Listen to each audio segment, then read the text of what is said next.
For the continuation in the discussion regarding classroom organization, I am now going to discuss about instructional materials and adaptive equipment. Dili naman ni new words para nato ang words nga instructional materials and adaptive equipment, right? And kaning instructional materials are the tools used in educational lessons. Basically, any resource nga giuse sa teacher nga nakatabang niya sa pagtudlo sa mga bata is an instructional materials. And then the word adaptive equipment, this is also an assistive technology in which a devices or tools designed for people with disabilities to help them do more, experience more, and build on their abilities. So, some examples of instructional materials and adaptive equipments are first is highlighters. Kay bawo naman ta kung unsa ng highlighters, di ba? And as a student also, dako kayo nag-ikatabang nato ang highlighters. For example, sa pag-study nato. And these highlighters sa dako sad kayo tabang para makatun ang students with disability. For example, students that struggle with comprehension can use the highlighter tape to highlight keywords or words that they do not know the meaning of, and can be used to organize materials, and also can be useful tool to help students with disability remember keywords. Both highlighters and highlighter tape are available in different colors so that it can be used in variety scenarios. Ang kaning highlighter tape is removable. Pwede ra siya tangtangon bisan kanusa nga dili ma-erase or magisi ang words nga gipapilitan sa highlighter tape. Some of the activities using highlighters are first, the name writing practice. So, in order for those students with special needs will be able to write, using highlighters is a great strategy. Name writing practice activity is a great activity to build confidence and introduce letter formation. Just simply pre-write the students' names in highlighter and allow kids to trace over them using pencil. And then another example of activity is beginning scissor work. This activity is great for younger students who are learning how to cut. Just simply trace objects from around your home or classroom with a black Sharpie permanent marker, then go over it with a highlighter. The highlighter widens the cutting areas and adds visual interest that will engage the students. And now, let's talk about overhead projector. This is an example of adaptive equipment. And kay bawo naman ta, di ba, kung unsa ning overhead projector, tas daghan man nga ni sa ato eskwelahan. Kaning overhead projector or OHP is a small machine designed to project an image into a small screen or whiteboard. So, mao man ning kasagaran nating gamiton for discussions, nya i-connect ang laptop sa projector para makita ang PowerPoint presentation. And now, let's talk about slates for choral responding. This is also an example of instructional materials that can be used in teaching students with special needs. So first, let's talk about the word choral responses. The word choral response is that the teacher asks the question, provides thinking time, and signals for all students to say the answer. So, for the student's response to the teacher's question, it is better to use slate. So, what is slate? Slate is an instructional materials. So, examples of slate are miniature dry erase board, whiteboard, and mini chalkboard. Response slate or using slate in responding is an example of written response. We all know that there are students with special needs who have difficulty in responding verbally. So, using slate in responding to the teacher's questions is a great way in which the students only write their response on the miniature dry erase board with a dry erase marker or in mini chalkboard. And another example of instructional materials are materials for a range of readability levels. We all know that the word readability is a measure of how easy a piece of text to read, or is what makes some text easier to read than others. So you as a special education teacher, you have to make good, creative, and appropriate instructional materials nga makasabot ang student with special needs og dali ra mabasahan sa mga students. Dapat ang words and text kay dagko, and then dapat imong buhaton nga instructional materials kay kanang ma-enjoy og ma-engage ang mga students to participate. And now, let's talk about books on tape. It is also an example of adaptive equipment. Books on tape is also known as audiobook. It is an audio recording consisting of a book or other material read aloud. Audiobook are pre-recorded tools with relevant information relating to the particular field a student is studying. So, for example, you have to teach your student about stories like Cinderella. However, he or she have difficulty in reading. So, using an adaptive equipment like audiobooks, they will just listen the story, and you as a teacher should assess the student if ever they have questions about the story. And then, what are some other benefits of audiobooks for students with special needs? Audiobooks are a wonderful way to expose students with special needs to complex language. So, complex language like new and difficult words or vocabulary. So, while the student listening to the audiobooks about the story, ang mga students maka-encounter dyan na sila new language and new vocabulary words. So, mo na ang one of the benefits sa kanang audiobooks. So, as a teacher, ikaw na bahala sa pagpasabot about sa new language and new words nga nabatian sa bata. And then, audiobooks also are a wonderful way to expose students with special needs to expressive reading and fantastic stories. As what I have said a while ago, through audiobooks, makalearn jud ang students og mga fantastic stories. Why? Because audiobooks consisting of a book or stories read aloud. And listening to audiobooks also give kids the valuable and enjoyable experience of using their own imaginations to visualize the people and places they are hearing about. And though popular with many families during long car trips, audiobooks are a great way to experience stories anytime, anywhere. And another example of adaptive equipment is tape recorder for lectures and oral response. Tape recorders, these tools are used to play audio tape text by children with reading disabilities. The child listens to the recorded text in books or printed materials rather than reading it.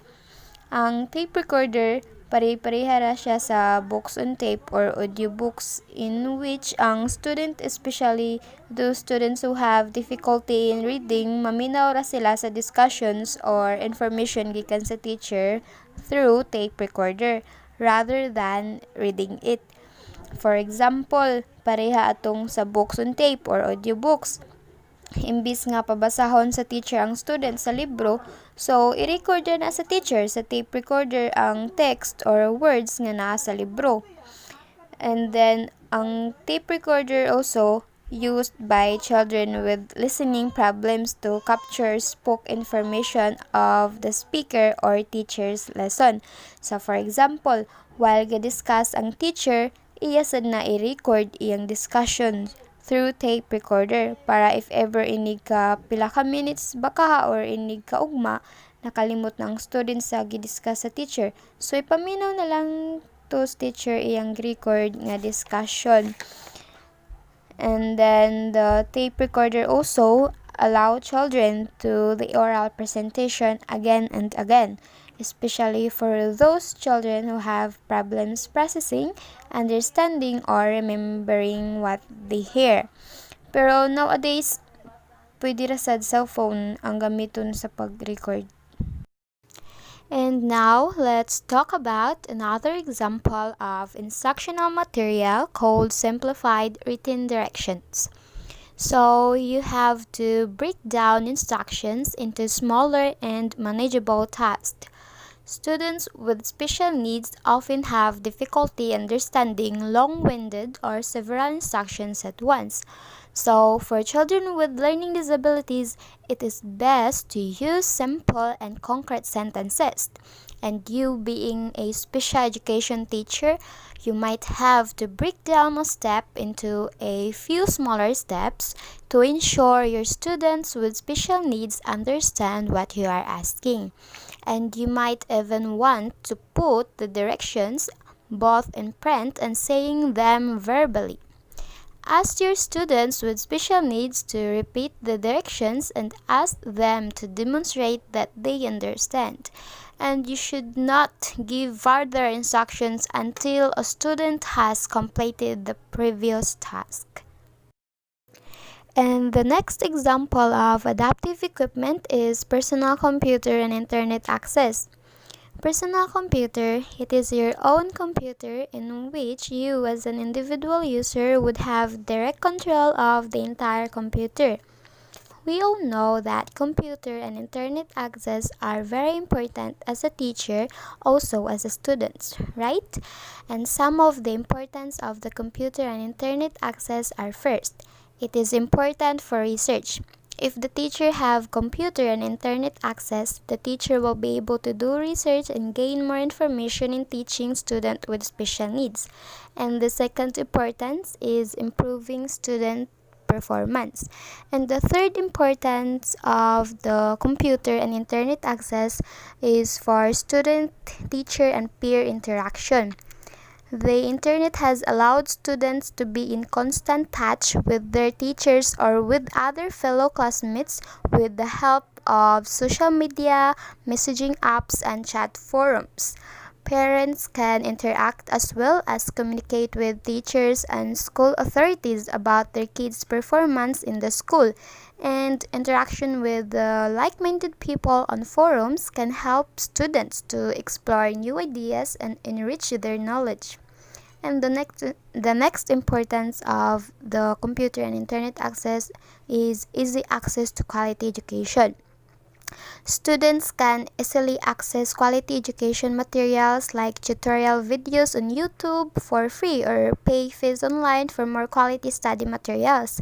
And teachers can also make use of internet by providing the students with extra study material and resources such as interactive lessons, educational quiz, as well as tutorials. And teachers can record their lectures and provide it to the students for revisions, which is better than reading from notes. And the next importance of the computer and internet access is effective teaching and learning tool. The internet has become a major tool for effective teaching as well as a learning tool. Teachers can use it as a teaching tool by posting their teaching materials or notes and videos on school website or forum. The learning process becomes interesting and diverse with the use of tutorial videos and notes. And the teachers can teach with the use of animation, PowerPoint slides, and images to capture the students' attention. And another example of adaptive equipment that can be used in teaching students with special needs is PC software.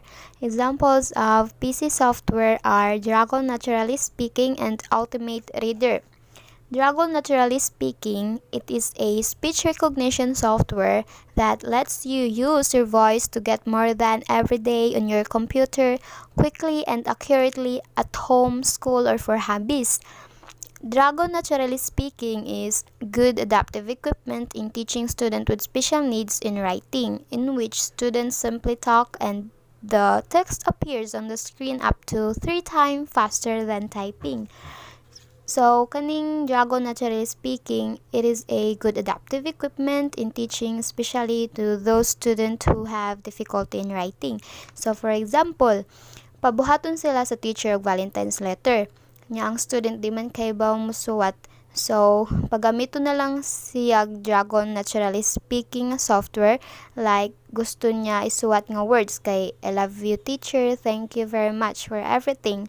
So, while iyan na speak, mo-appear na nga words sa screen 3 times faster than typing. Also, students will just pick commands and Dragon understands and executes them. Students can dictate and edit documents, send emails, search the web, and use social media with unparalleled speed, ease, and comfort. Another example of PC software is Ultimate Reader. It is just like Dragon Naturally Speaking, a speech recognition software gihapon ni siya nga kung mo-storya ka mo appear ang text or words sa screen. Also, mo read sad ni siya sa words or text aloud. For example, mistorya kag I miss you. So mo appear man sa screen niya. After inig appear sa screen na sad voice nga mubasa sa words like I miss you. And the next example of adaptive equipment is the Franklin Speller. The Franklin Speller is intended for kids ages 6 and up who need assistance identifying word meaning and spelling new words. It can be used to accommodate the needs of any student with disability that manifest as spelling, editing, and writing problems, and can be used in any content area that requires the use of writing. And the Franklin Speller is not only help pronounce words that are unfamiliar to readers, but it can provide synonyms as well. So for me, indot kayo ni siya nga adaptive equipment kay mura ra siya cellphone ba nga mag-search ra kas Google or sa marayang bakaha about sa meaning ana nga words, about sa synonyms ana nga words or sa pronunciation ana nga words. The Franklin Speller is really a great adaptive equipment to help the students with special needs about writing. Another example of adaptive equipment is speech synthesizer. Speech synthesizer is a computerized device that accepts input, interprets data, and produces audible language. It is also called speech synthesis or text-to-speech, a category of software or hardware that converts text to artificial speech. So, ang kaning speech synthesizer, pare-pareha ni sa PC software ng Ultimate Reader, in which kung unsa nga text or words imoy type or i-copy-paste, kay naay voice nga mo istorya sa text or sa words.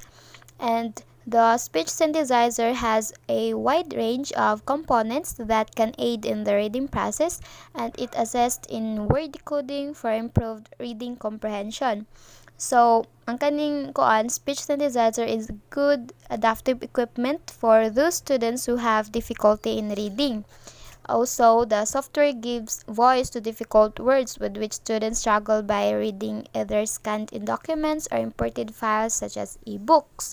And the software also provides a range in options for student control such as tone, pitch, speed of speech, and even gender of speaker. So, ang kaning software na ay mga options para ma-adjust ang tone sa voice, sa pitch sa voice, speed of speech, ug ang gender sa speaker. Like if ganahan ang student nga girl ang voice, so i-click ra sa student ang girl. Ya kung ganahan siya boy ang voice, so i-click ra niya ang boy na dito sa option. Another example of adaptive equipment is communication board.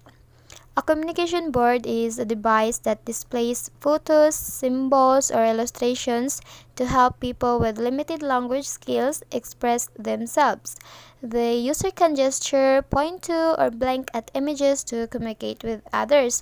So the communication boards can be used to communicate with others by providing simple, recognizable images and symbols to understand one another. So, the student with special needs can use communication board to express a simple message. For example, the students need to go to the CR.